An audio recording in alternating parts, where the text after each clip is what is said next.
não entendemos pela lógica, mas nós aceitamos pela fé. Você lê, e aquilo que você lê não faz sentido, a lógica não te explica, o bom senso não te ajuda, mas você entra no mundo da fé e você aceita aquilo que você está lendo.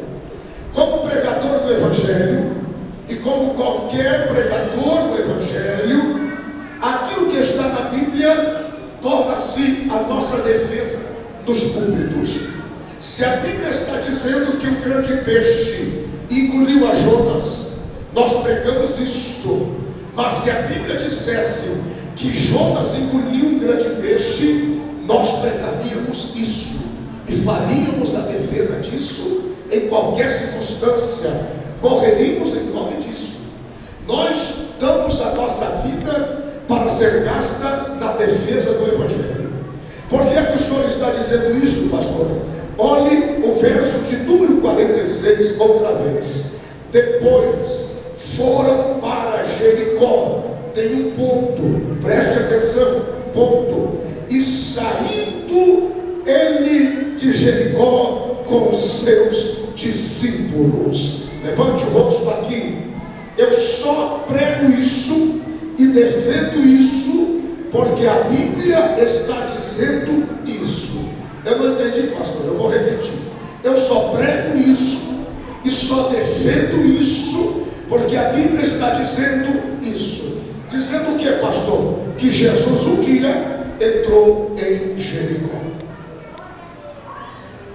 Porque se fosse história de alguém, se alguém me sugerisse a entrada de Jesus em Jericó, e aqui é a primeira e única vez que Jesus entra em Jericó, e eu vou lhe mostrar por que Jesus entrou em Jericó.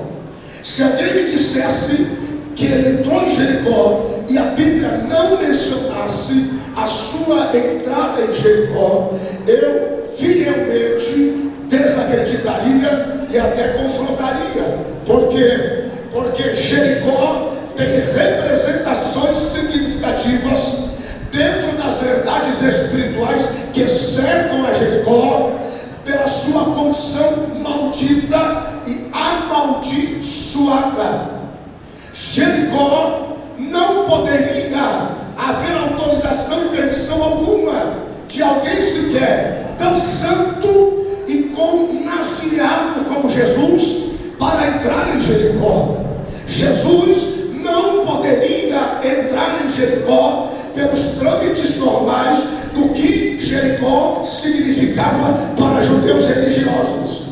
Havia em Jericó uma palavra determinada, maldita, que a fazia isolada das demais. Somente os habitantes teimosos que em si